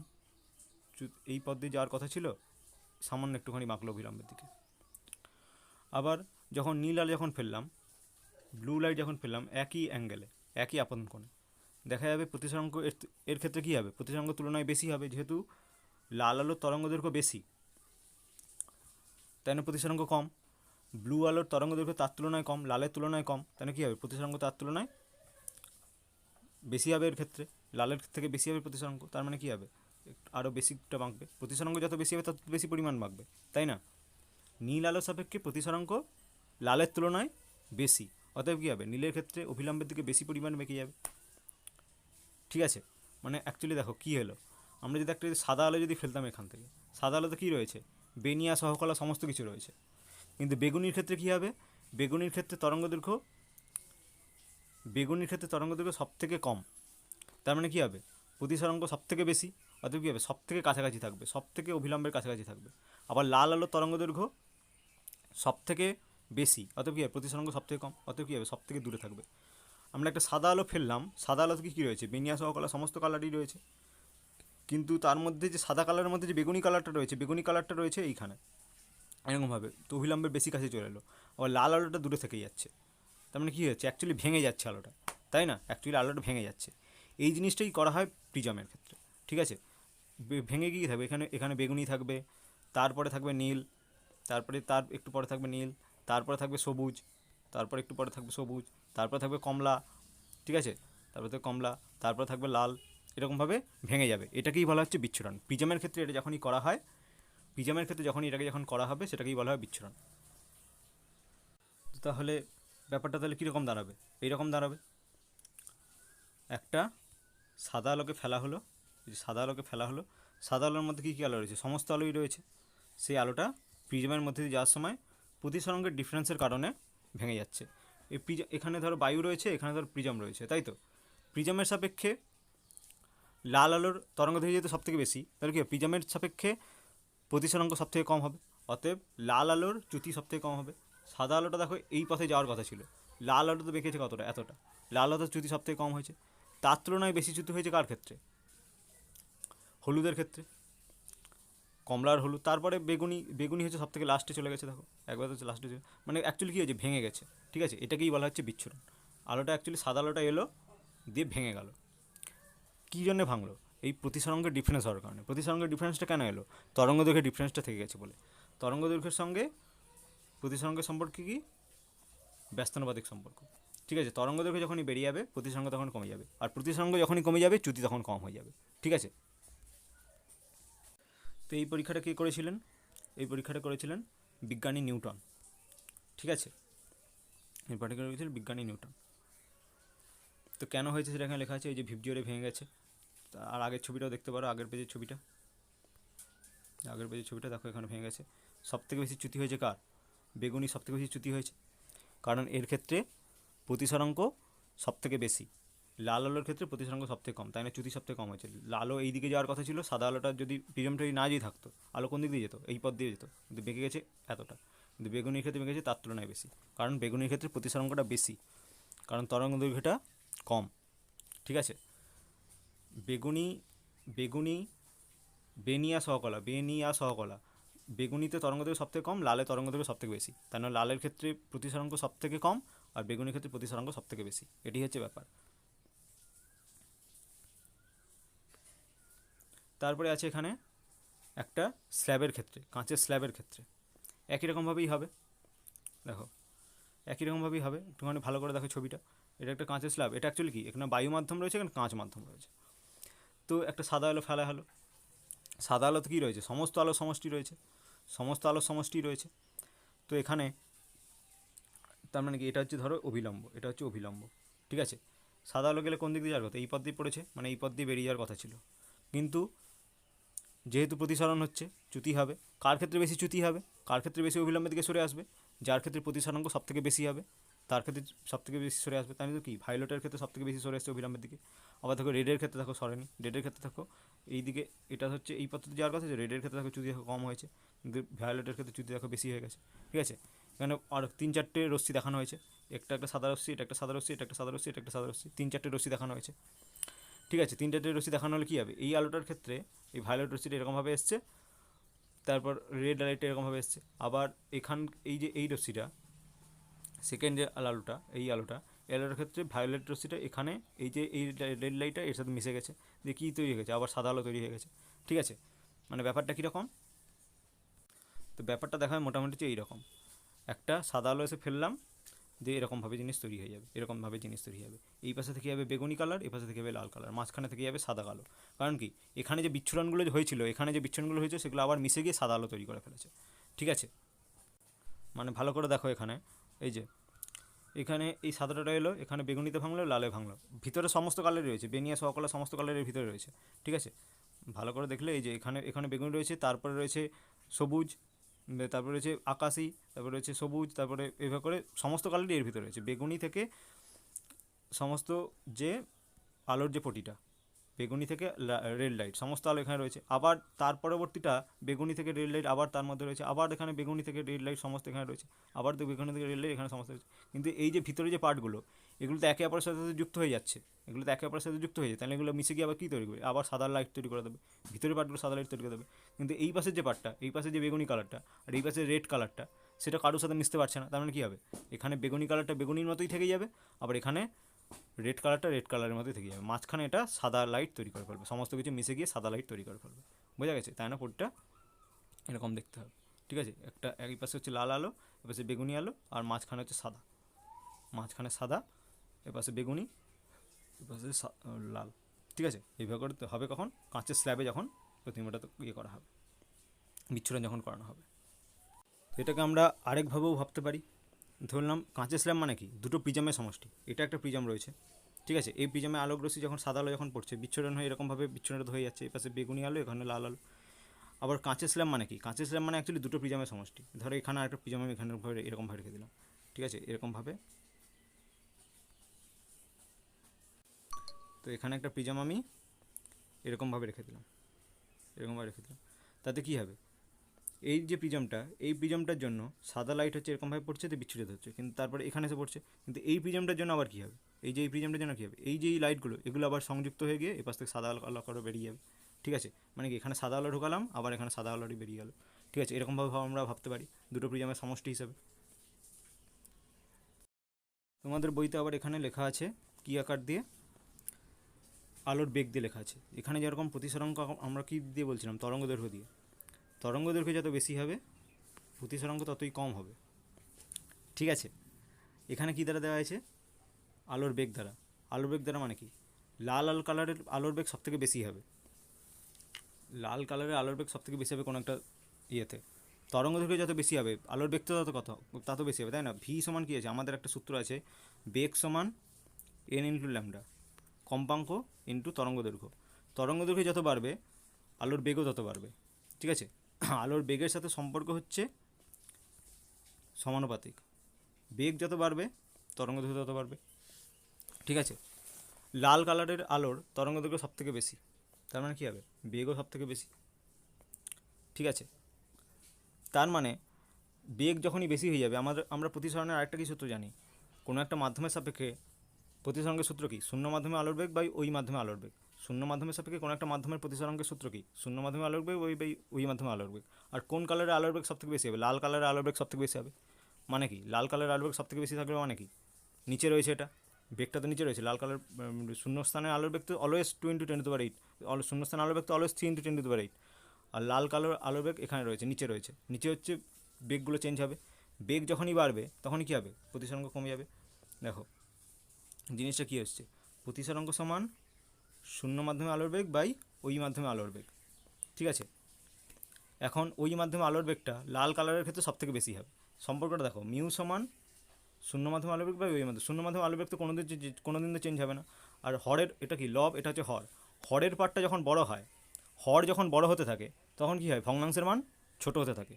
এমনি ভালো করে ভেবে দেখো, 2/5, 2/5, তারপর হচ্ছে 2/6, কোনটা বড়, নিশ্চয়ই 2/5টা বড়, তাই তো। হরের মান যখনই বাড়তে থাকে 2/7, এটা 5 ভাগের মধ্যে 2 ভাগ, এটা 6 ভাগের মধ্যে 2 ভাগ, কোনো একটা জিনিসকে 7 ভাগ করা হয়েছে তার মধ্যে 2 ভাগ নেওয়া হয়েছে, কোনটা বড় হবে, নিশ্চয়ই 2-এর 5টা বড় হবে, আর 2-এর 7টা সব থেকে ছোটো হবে। মানে কি হরের পার্টটা যখনই বড় হতে থাকবে, তখনই সেই জিনিসটা ছোটো হতে থাকবে, তাই তো? কোনো একটা ভগ্নাংশ কখন ছোটো হবে? যখন হরের পার্টটা বড় হতে থাকবে। একই রকম জিনিস এখানেও দেখো, একই রকম জিনিস। শূন্য মাধ্যমে আলোর বেগ বাই ওই মাধ্যমে আলোর বেগ। তো প্রতিসরাঙ্ক মানে কি? শূন্য মাধ্যমে আলোর বেগ বাই ওই মাধ্যমে আলোর বেগ। শূন্য মাধ্যমে আলোর বেগ তো কোনোদিন চেঞ্জ হবে না, এর মান হচ্ছে 3 × 10⁸, মানে লবের মানটা কোনোদিন চেঞ্জই হবে না। চেঞ্জ হচ্ছে কার মান? হরের মান। হরের মান যখনই বাড়তে থাকবে তার মানে কী হবে? ভগ্নাংশের মান কমতে থাকবে। হরের মান যখনই বাড়তে থাকবে তখনই ভগ্নাংশের মান কমতে থাকবে। আর হরের মানটা বাড়ছে মানে নাকি হরে কী রয়েছে? কোনো একটা বর্ণের আলোর বেগ। কার ক্ষেত্রে আলোর বেগ সবথেকে বেশি হবে? লাল আলোর ক্ষেত্রে আলোর বেগ সবথেকে বেশি হবে। লাল আলোর ক্ষেত্রে আলোর বেগ সবথেকে বেশি হলো মানে কি? লাল আলোর ক্ষেত্রে প্রতিসরাঙ্ক সবথেকে কম হয়ে গেল। এই ভগ্নাংশটাই তো প্রতিসরাঙ্ক। এই যে ভগ্নাংশটা শূন্য মাধ্যমে আলোর বেগ বা ওই মাধ্যমে আলোর বেগ, এই যে ভগ্নাংশটা এটাই তো প্রতিসরাঙ্ক। তো এই প্রতিসরাঙ্কটা কখন কম হবে? যখন হরের মানটা সবথেকে বেশি হবে। তাই জন্য কি লাল আলোর ক্ষেত্রে যেহেতু আলোর বেগ সবথেকে বেশি হয় কোনো একটা মাধ্যমে, মানে প্রতিসরাঙ্ক তার জন্য সবথেকে কম। আবার বেগুনি আলোর জন্য সবথেকে বেশি হবে প্রতিসরাঙ্ক, কারণ নাকি বেগুনি আলোর বেগ হচ্ছে সবথেকে বেশি।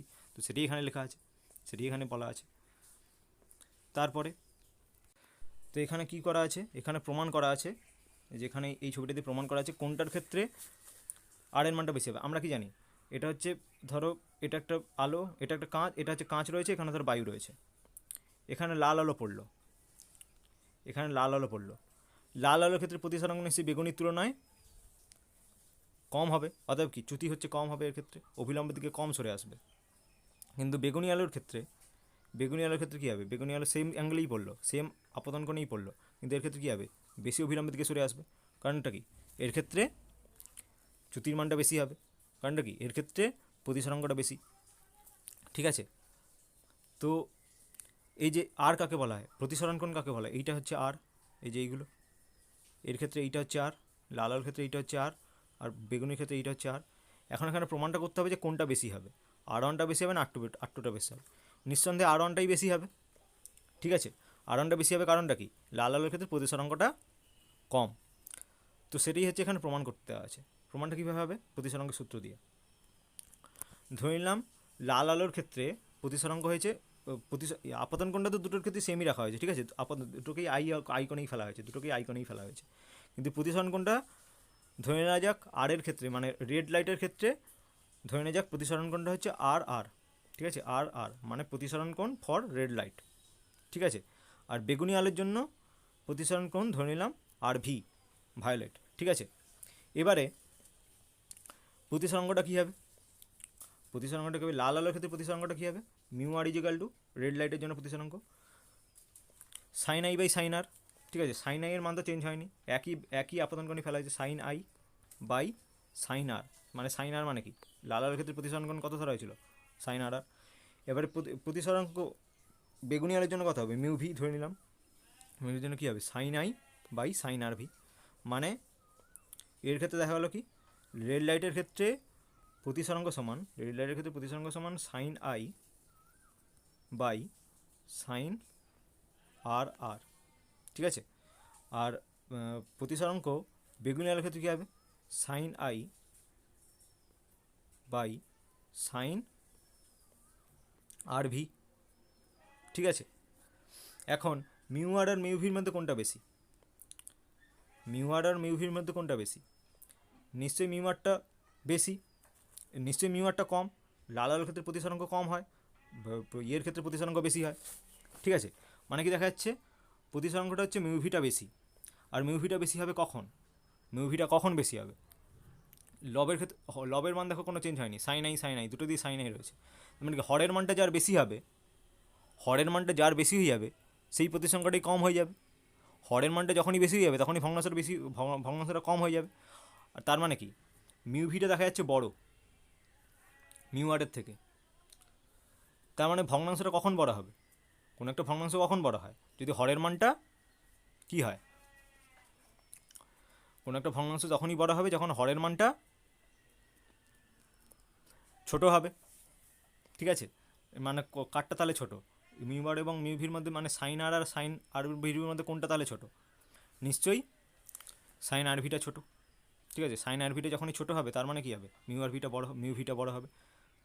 এই হরের মানটা ছোট হবে যখন, তখনই এই ভগ্নাংশের মানটা বড় হবে। হরের মান ছোটো হলে ভগ্নাংশ বড় হয়, হরের মান বড় হলে ভগ্নাংশ ছোটো হয়। তার মানে এই যে সাইন আর আর, এটার ভগ্নাংশ এই যে ভগ্নাংশটা ছোটো রয়েছে, তার মানে কি এটার মান নিশ্চয়ই বড় রয়েছে, আর এর মানটা বেশি। অতএব কি সেই জিনিসই প্রমাণ হলো যে লাল আলোর ক্ষেত্রে প্রতিসরাঙ্ক, এই যে প্রতিসরণ কোণটা বড় হবে। কারণটা কি, লাল আলোর ক্ষেত্রে চ্যুতিটা তো কম হচ্ছে, আর প্রতিসরাঙ্ক কোণটা বড় হবে। আর ভায়োলেট আলোর ক্ষেত্রে চ্যুতিকোণটা কম হবে, ভায়োলেট আলোর ক্ষেত্রে প্রতিসরণ কোণটা ছোটো হবে। তো সেটি এখানে হয়েছে, সেই প্রমাণটা এখানে দেওয়া আছে। তো এবার সংজ্ঞাটা দেখানো যাক কী আছে। বহুবর্ণী কোনো যৌগিক আলোকরশ্মি কোনো প্রতিসরকের মধ্যে দিয়ে গেলে বিভিন্ন বর্ণে ভেঙে যায়, একেই বলে আলোর বিচ্ছুরণ। কথাটা ভালো করে লিখতে হবে কিন্তু, বহুবর্ণী কোনো আলোকরশ্মি। যদি কোনো একবর্ণী আলোকরশ্মি হয় তাহলে কি কোনো বিচ্ছুরণ হবে? হবে না। যদি শুধুমাত্র একটা লাল আলো ফেললাম, লাল আলো কি আর ভাঙতে পারবে? লাল আলো কি আর ভাঙবে? লাল আলো তো একটা নিজস্ব একটা বর্ণ, একদম সেটাকে তো ভাঙাই যাবে না। ঠিক আছে, লাল বর্ণ তো একা একাই যাচ্ছে, তো লাল বর্ণকে আবার ভাঙবে কি? তার মানে নিশ্চয়ই বিচ্ছুরণ হবে না। দুটো তিনটে আলো একসাথে যখন মিশে যখন থাকবে তখনই বিচ্ছুরণ সম্ভব। যেমন সাদা আলোতে কী রয়েছে? লাল আলো, বেগুনি আলো, হলুদ আলো, সবুজ আলো সমস্ত মিশে রয়েছে, তাই না? সেখানে যখন প্রতিসরণ যখন হচ্ছে তখন বিচ্ছুরণটা হচ্ছে। ঠিক আছে, কিন্তু যদি শুধুমাত্র একবর্ণী যদি আলো যদি থাকে তাহলে কি বিচ্ছুরণ হবে? হবে না। সেটা এখানে বলা হয়েছে যে বহুবর্ণী আলোর ক্ষেত্রে। এই কথাটা তাই উল্লেখ করা ইম্পর্ট্যান্ট। সংজ্ঞাটা যখন দেবে এই কথাটা লিখতেই হবে, বহুবর্ণী কোনো যৌগিক আলোকরশ্মি, বহুবর্ণী বা কোনো যৌগিক আলোকরশ্মি, এই কথাটা লিখতেই হবে। ঠিক আছে, তো এবারে কয়েকটা কোশ্চেন দেখা যাক। কোশ্চেনে কী আছে?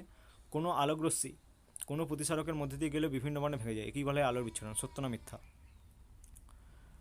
এটা মিথ্যা হবে। কারণটা কি, এখানে বলা যে কোনো আলোকরশ্মি নয়, কোনো যৌগিক আলোকরশ্মি। ঠিক আছে, কোনো আলোকরশ্মি মানে কি? একবর্ণী আলো বুঝিয়ে গেল। একবর্ণী আলোর কি কোনো বিচ্ছুরণ হয়? হয় না। প্রতিসরাঙ্ক এবং তরঙ্গদৈর্ঘ্যের উপর ডিপেন্ড করে কি? হ্যাঁ, ডিপেন্ড করে। প্রতিসরাঙ্ক বাড়লে কী হবে? প্রতিসরাঙ্ক বাড়বে কখন? যখন তরঙ্গদৈর্ঘ্য ছোটো হবে। ঠিক আছে, তারপর কাঁচের আয়তাকার স্ল্যাবে আলোর বিচ্ছুরণ সম্ভব কি? কাঁচের আয়তাকার স্ল্যাবে আলোর বিচ্ছুরণ সম্ভব নয়। কারণটা কি? এই যে এখানে যেরকম হয়েছিল, এই যেখানে এখানে যদি কাঁচের স্ল্যাব যদি নেওয়া যদি হতো, মানে কি এরকমভাবে নেওয়া হতো, এখানে সাদা আলো বসে পড়লে এখানে বিচ্ছুরণ হলে আবার এটা আবার মিশে গিয়ে সাদা আলো তৈরি করে, মানে বিচ্ছুরণ সম্ভব হবে না। ঠিক আছে, তারপর কি আছে আমাদের হচ্ছে বর্ণের অনুভূতি। বর্ণের অনুভূতি মানে কি? কোনো একটা জিনিস, যেমন লাল একটা ফুল, ঠিক আছে, লাল একটা ফুলকে লাল কেন দেখা যাচ্ছে? কারণ এখানে সূর্যের আলো এসে পড়লো। ঠিক আছে, সূর্যের আলোতে কী কালার রয়েছে? বেনিয়া সহ কালার, সমস্ত কালার রয়েছে, বেগুনি, সবুজ, হলুদ, সমস্ত কালার রয়েছে। এই ফুলটা কী করবে? সমস্ত কালারকে শোষণ করে নেবে, শুধুমাত্র লালকে বাদ দিয়ে। এটা ধর একটা জবা ফুল, ঠিক আছে, এই জবা ফুলটা সমস্ত কালারকে শোষণ করে নেবে, শুধুমাত্র লালকে বাদ দিয়ে। লালকে আমাদের প্রতিফলিত করে দেবে, লাল কালারটাকে প্রতিফলিত করে দেবে। যেই কালারটাকে প্রতিফলিত করে দিল সেটি আমাদের চোখ দেখতে পায়। ঠিক আছে, মানে বেসিক্যালি কি, কোনো একটা জিনিস লাল মানে সেটা লালকে প্রতিফলিত করে দিচ্ছে, বাকি কালারগুলোকে শোষণ করে নিচ্ছে। ঠিক আছে, পাতাকে দেখা যাচ্ছে সবুজ, কারণটা কি? পাতা হচ্ছে বাকি সমস্ত কালারকে শোষণ করে নিয়েছে, শুধুমাত্র সবুজ কালারকে বাদ দিয়ে সবুজ কালারকে প্রতিফলিত করে দিচ্ছে। সেই সবুজ কালার প্রতিফলনটা আমাদের চোখে এসে লাগছে, আমরা তাই না পাতাকে সবুজ বলে দেখছি। ঠিক আছে, এখন ভালো করে ভাবো, এটা ধরো সবুজ একটা পাতা রয়েছে, ঠিক আছে, আমি এখানে ফেললাম নীল আলো, নীল আলো কি? নীল আলোতে শুধুমাত্র নীল আলোই রয়েছে, নীল আলোতে সবুজ কালার নেই। তার মানে পাতাটা কী করবে? এই পাতাটা কী করবে? এই পাতাটা নীল আলোকে তো শোষণ করে নেবে, প্রতিফলন করার এর কিছু নেই। নীল আলো পাতাতে ফেললাম, সবুজ কাকে প্রতিফলিত করে? সবুজ হচ্ছে শুধুমাত্র সবুজকে প্রতিফলিত করে, বাকি সমস্ত কালারকে শোষণ করে নেয়। তো নীল কালার যখন ফেললাম, নীল কালারকে শোষণ করে নেবে, কোনো কালারকেই প্রতিফলন করছে না। তার মানে কী হবে? আমাদের এই পাতাটাকে দেখতে মনে হবে কালো। ঠিক আছে, মানে নীল কোনো একটা পরিবেশে নীল আলোতে, ঠিক আছে, নীল একটা আলোর ঘর করলাম, যেখানে নীল আলো জ্বালিয়ে দিলাম, তারপর আমি সবুজ পাতা নিয়ে গেলাম, দেখা যাবে ওটাকে কালো বলা দেখা যাচ্ছে, মানে সবুজ বলা দেখা যাচ্ছে না। কারণটা কি? সবুজ কালারের পাতা সবুজ ছাড়া বাকি সমস্ত কালারকে শোষণ করে না, শুধুমাত্র সবুজ কালারকে প্রতিফলিত করে। যখন নীল কালারের ঘরে যখন রাখলাম, নীল কালারের আলোতে যখন রাখলাম, তখন সেখানে প্রতিফলিত করার তার কিছু নেই, সমস্ত কিছু তার শোষণ করার, প্রতিফলিত কাউকে সে করতে পারছে না। তার মানে কী হবে? সেটা কালো বলে মনে হবে। আমাদের চোখে কোনো কালার আসছে না, তাহলে আমাদের চোখ কী দেখবে? ওটাকে কালো বলে দেখবে। ঠিক আছে, তার মানে কি, নীল কালারে সবুজ কালারের কোনো পাতা রাখলে সেটাকে কালো বলে মনে হয়। ঠিক আছে, তারপরে হচ্ছে কোনো একটা স্বচ্ছ বস্তু, ঠিক আছে, যেমন কোনো একটা সাদা একটা কাঁচের স্ল্যাব, তার মধ্যে যে কোনো কালারের আলোই যাক না কেন সেটাকে সেই কালারের বলে মনে হয়। যেমন এখানে যে লাল কালারের আলো যদি যায়, এটা কী হবে? কাঁচের স্ল্যাবটাকে লাল আলো বলে মনে হয়। আবার একটা লাল কালারের কোনো একটা স্ল্যাব আমি নিলাম, কাঁচের স্ল্যাব, কোনো একটা লাল কালারের আমি কাঁচের স্ল্যাব নিলাম, সেখানে আমি লাল কালার দিলাম, এ শুধুমাত্র লাল কালার কি এ শোষণ করতে পারে, ঠিক আছে, এ শুধুমাত্র লাল কালার কি শোষণ করতে পারে। যদি সবুজ কালার যদি দেওয়া যদি হয়, এটার মানে কি, লাল কালারের স্ল্যাব মানে কি বলো তো, একটা স্ল্যাব রয়েছে সেটা দিয়ে শুধুমাত্র লাল কালার যায়, মানে কি শুধুমাত্র লাল কালার কি শোষণ করে আবার বাইরে বার করতে পারে, কিন্তু বাকি সমস্ত কালারের শোষণ করে নেবে, বাইরে পাঠাবে না, ঠিক আছে। যেমন এখানে একটা কোশ্চেন দেওয়া আছে, লাল বর্ণের যদি লাল কাঁচের পিছনে একটি নীল কাঁচকে রাখা হয় তাহলে সামনে থেকে দেখলে কী মনে হয়, কালো দেখাবে, কারণ লাল কাঁচের মধ্যে দিয়ে নীল আলো গেলে লাল কাঁচটা শোষণ করে, কিন্তু এবং একই কারণেই ব্যাস লাল লাল কালারটা শোষণ করে। এটার মানে কি, কী করা হয়েছে, একটা লাল একটা কাঁচ নেওয়া হয়েছে, লাল একটা কাঁচ নেওয়া হয়েছে, তার পিছনে সবুজ কালারের একটা কাঁচ নেওয়া হয়েছে, ঠিক আছে। এবারে এই পাশ থেকে আমরা দেখছি, এখান থেকে আমরা দেখছি, এ কী হবে, সবুজ কালার কী হবে, এখানে সবুজ কালারের যে আলোটা, সবুজ কালার আলো কী হবে, এর মধ্যে যাওয়ার সময় এর মধ্যে দিয়ে যাবে, এই যে লাল কাঁচের মধ্যে দিয়ে যাবে, এটা হচ্ছে লাল কাঁচ, লাল কাঁচের মধ্যে দিয়ে যাবে। কিন্তু লাল কাঁচের ধর্ম কী, লাল কাঁচের ধর্ম শুধুমাত্র লাল বর্ণকেই যেতে দেবে, শুধুমাত্র লাল বর্ণকেই এ ভেদ করে চোখে পৌঁছাতে দেবে, বাকি কোনো আলোকে পৌঁছাতে দেবে না। এখান থেকে কী আসছে, সবুজ আলো আসছে, এখান থেকে আসছে সবুজ আলো, ঠিক আছে, এখান থেকে আসছে সবুজ আলো, সবুজ আলোকে নিজে টোটালি শোষণ করে নেবে, চোখে পাঠাবে না। তার মানে কী হবে, আমাদের চোখে কোনো আলো এসে পৌঁছালো না, মানে এই সবুজ কালারটা এখান থেকে আমরা যখন দেখছি, সবুজ কালারটা কী মনে হচ্ছে, এটা কালো বলে মনে হচ্ছে, যেহেতু সবুজ কালারটা আমাদের এখানে এসে পৌঁছায়নি, এই যে লাল কাঁচটা যে রেখেছি টোটালি সবুজ কালারটা শোষণ করে নিয়েছে, চোখে কিছুই পাঠায়নি, অতএব কী হবে, এটাকে কালো বলে মনে হবে, ঠিক আছে। তাই জন্যই লাল কাঁচ দিয়ে কোনো আলাদা কোনো বর্ণের বস্তু দেখলে সেটা আমাদের কী বলে মনে হয়, কালো বলে মনে হয়, ঠিক আছে। আবার এখানে আরেকটা জিনিস হয়েছে যে হলুদ বর্ণের কাঁচ, হলুদ বর্ণ ছাড়াও ওর মধ্যে কিছুটা লাল এবং সবুজ বর্ণের আলোকে যেতে দেয়, তাই হলুদ কাঁচের মধ্যে দিয়ে লাল গোলাপকে দেখলে গোলাপকে লাল দেখায়, কালো দেখায় না। একটা যখন হলুদ বর্ণের একটা কাঁচ নেওয়া হলো, ঠিক আছে, একটা হলুদ বর্ণের একটা কাঁচ নেওয়া হলো, একটা হলুদ বর্ণের একটা কাঁচ নেওয়া হলো, তারপরে এখানে একটা আমি লাল গোলাপ রেখে দিলাম, এখানে একটা আমি লাল গোলাপ রেখে দিলাম, ঠিক আছে। এবারে লাইট হচ্ছে এখান দিয়ে যাচ্ছে, লাল গোলাপ এখানে রেখে দিলাম, কিন্তু হলুদ আলো অ্যাকচুয়ালি কী বলো তো, হলুদ আলো হচ্ছে অ্যাকচুয়ালি লাল এবং সবুজের মিশ্রণ, লাল এবং সবুজের মিশ্রণ হচ্ছে হলুদ আলো, লাল আর সবুজ মিশ্রণ করে হলুদ আলো তৈরি করা যায়। তার মানে কি, এ হচ্ছে অ্যাকচুয়ালি লালকে অ্যাকচুয়ালি পাস করতে পারে, লালকে অ্যাকচুয়ালি কিছুটাই পাস করতে পারে, অতএব কী হবে, লাল আলোটা চোখে এসে পড়বে, অতএব আমাদের কী হবে, সো এই আমাদের যেমন আগের উদাহরণটায় আমরা লাল গাছের পিছনে সবুজ একটা জিনিসকে রেখেছিলাম, আমাদের চোখে কোনো আলো এসে পৌঁছাচ্ছিল না, তাই না, কালো বলে দেখাচ্ছিল, কিন্তু এখানে লাল একটা জিনিসকে রাখলাম হলুদ গাছের মধ্যে দিয়ে, কিন্তু হলুদ যেহেতু লাল এবং সবুজের মিশ্রণ, অতএব লাল আলোকে পাস করতে পারে, অতএব কী হবে, আমরা জিনিসটাকে, এই জবাটাকে আমরা কালো বলে দেখব না, লাল বলে দেখব, ঠিক আছে। সেটা এখানে বলা আছে, দুটো আলোর মিশ্রণ, এটা যেহেতু হলুদ হচ্ছে দুটো আলোর মিশ্রণ, সেহেতু আমরাকে, যেহেতু হলুদ হচ্ছে লাল এবং সবুজের মিশ্রণ, অতএব লালকে পাস করতে পারে, ঠিক আছে, অতএব এটাকে কালো বলে দেখব না, ঠিক আছে, এটি এখানে বলা আছে। জানতে হবে আলোর তরঙ্গ, তড়িৎচুম্বকীয় তরঙ্গ, ঠিক আছে, তড়িৎচুম্বকীয় তরঙ্গ হিসাবে আলো, ঠিক আছে। তড়িৎচুম্বকীয় তরঙ্গ মানে কি, তড়িৎচুম্বকীয় তরঙ্গ মানে হচ্ছে এইরকম, এটা হচ্ছে তড়িৎচুম্বকীয় তরঙ্গ, এরকমভাবে আলো হচ্ছে যায়, ঠিক আছে, আমরা আলোকে এরকমভাবে কল্পনা করতে পারি। এইটাকে বলা হয়, এই যে এটা তরঙ্গ, এটা হচ্ছে তরঙ্গ শীর্ষ, এটা হচ্ছে তরঙ্গ শীর্ষ, দুটো তরঙ্গ শীর্ষের মধ্যে যে ডিফারেন্স সেটাকে বলা হয় তরঙ্গ দৈর্ঘ্য, এটাকে ল্যামডা দ্বারা ডিনোট করা হয়, ঠিক আছে। আর কম্পাঙ্ক মানে কি, এক সেকেন্ডে যতগুলো তরঙ্গ বেরোচ্ছে, ঠিক আছে, এক সেকেন্ডে যতগুলো তরঙ্গ বেরোচ্ছে সেটাকে বলা হচ্ছে কম্পাঙ্ক। তো আমাদের একটা সূত্র আছে, ভি সমান এন ইন্টু ল্যামডা, তরঙ্গের বেগ সমান কম্পাঙ্ক ইন্টু তরঙ্গ দৈর্ঘ্য। তরঙ্গ দৈর্ঘ্য মানে কি, এই ডিস্টেন্সটা, আর এন মানে কি, এরকম কতগুলো জিনিস বেরোচ্ছে, কম্পাঙ্ক মানে হচ্ছে এক সেকেন্ডে কতগুলো এরকম জিনিস বেরোচ্ছে, সেটাই হচ্ছে বেগ, এক সেকেন্ডে কতগুলো বেরোচ্ছে, এন ইন্টু ধরে নাম এনটি বেরোচ্ছে কোনো একটা তরঙ্গের ক্ষেত্রে, অর্থাৎ সেই তরঙ্গটা বেগ কত হবে, এন ইন্টু ল্যামডা, ঠিক আছে। আর তরঙ্গ বেগের এর বেগের তাহলে এটা কী হলো, ভি সমান এন ইন্টু ল্যামডা, ঠিক আছে।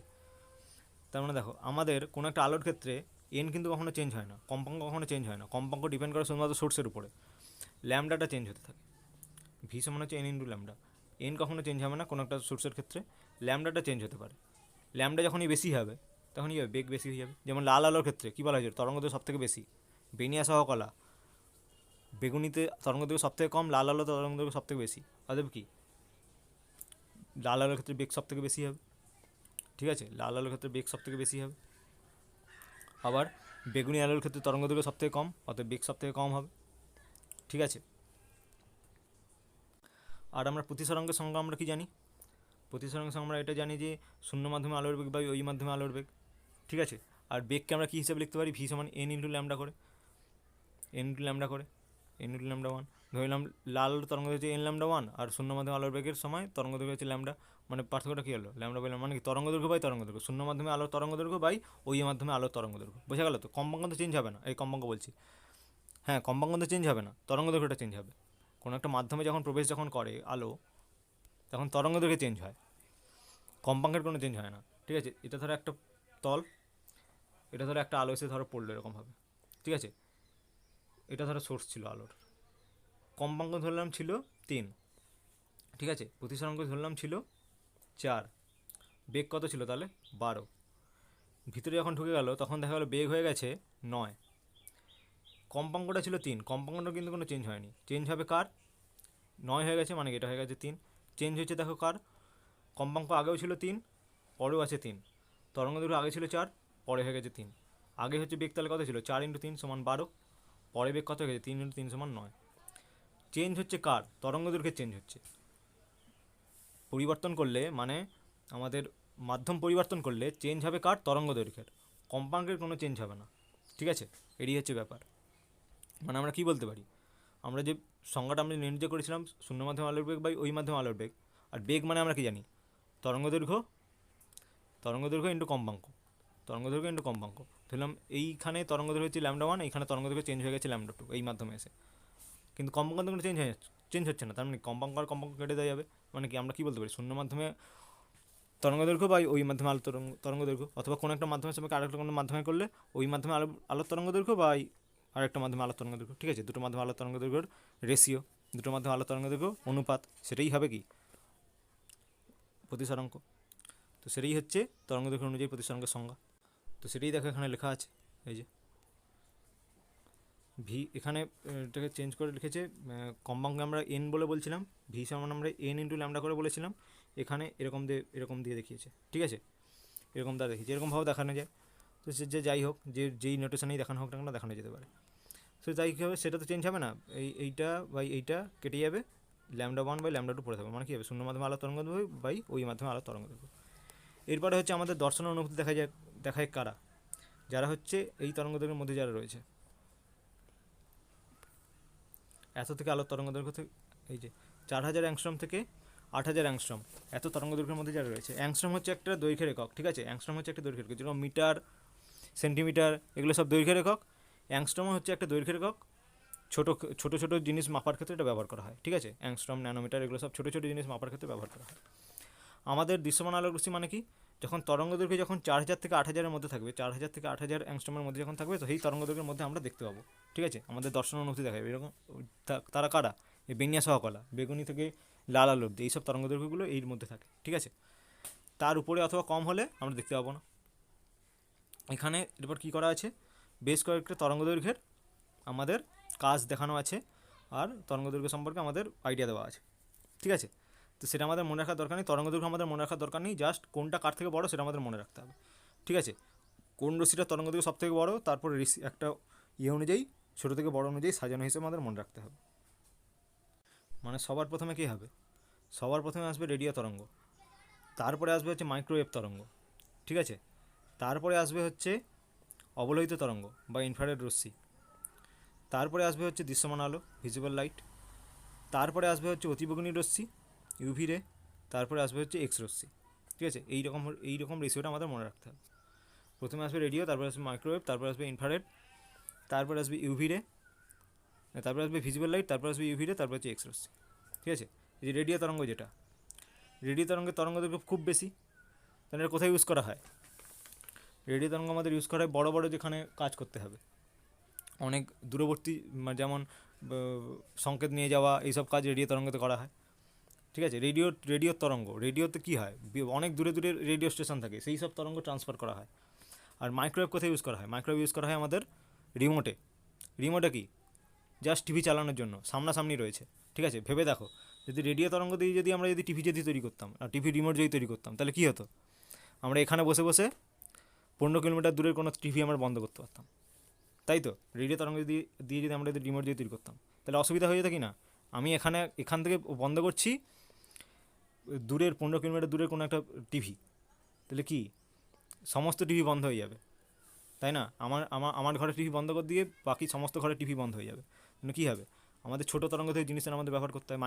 মাইক্রোওয়েভ দিয়ে কী তৈরি করা হয়? টিভি রিমোট ইউজ করা হয়। রেডিও তরঙ্গ দিয়ে কী করা হয়? দূরে দূরে জিনিস, যদি রেডিও তরঙ্গ দিয়ে যদি আমরা যদি রেডিও স্টেশন থেকে আরেকটা স্টেশনে যদি গান যে শোনা যাবে, আমরা কলকাতা থেকে মেদিনীপুরে গান শুনবো, রেডিও তরঙ্গ আমরা পাঠাতে পারছি না। মাইক্রোওয়েভ খুললে কি আমরা রেডিও তরঙ্গে পাঠাতে পারবো? তরঙ্গ দৈর্ঘ্য কম, এখানে তরঙ্গ দৈর্ঘ্য রেডিও তরঙ্গের মাইক্রোওয়েভের তরঙ্গ দৈর্ঘ্য কম, কী হবে? পাঠানো যাবে না। সেই জন্যই আর কি এই ইউজগুলো আমাদের দেখতে হবে, কোথায় কী ইউজ হয় সেই ইউজগুলো আমাদের দেওয়া আছে, দেখে নেবে আর কি। এগুলো বোঝানোর কিছু নেই। যেমন ইউভি রে ইউজ করা হয় কোথায়? জীবাণুনাশক হিসেবে, ভিটামিন ডি উৎপাদনে, ত্বকের কিছু সংক্রমণ সরাসরি চিকিৎসায়, ঠিক আছে? জীবাণু এসে যেমন আরও যে আমরা যে ইউজ যে করি আমাদের, ঠিক আছে, সেগুলো তাদের ইউভি রে থাকে। লাইট থাকে কি, ওগুলো হচ্ছে ইউভি রে, জলের ইয়েগুলো নষ্ট করার জন্য, জীবাণুগুলোকে নষ্ট করার জন্য। তো তারপর হচ্ছে আমাদের রয়েছে আলোর বিক্ষেপণ। তো আলোর বিক্ষেপণের একটা ভিডিওর লিঙ্ক নিচে দেওয়া আছে, ঠিক আছে? আলোর বিক্ষেপণের রিভিশন করানো হয়েছিল, সেই রিভিশনের লিঙ্কটা এই ভিডিও ডেসক্রিপশানে দিয়ে দেওয়া আছে, ঠিক আছে? ব্যাস দেখে নেবে, আর বুঝতে কোনো অসুবিধা হলে জিজ্ঞাসা করবে।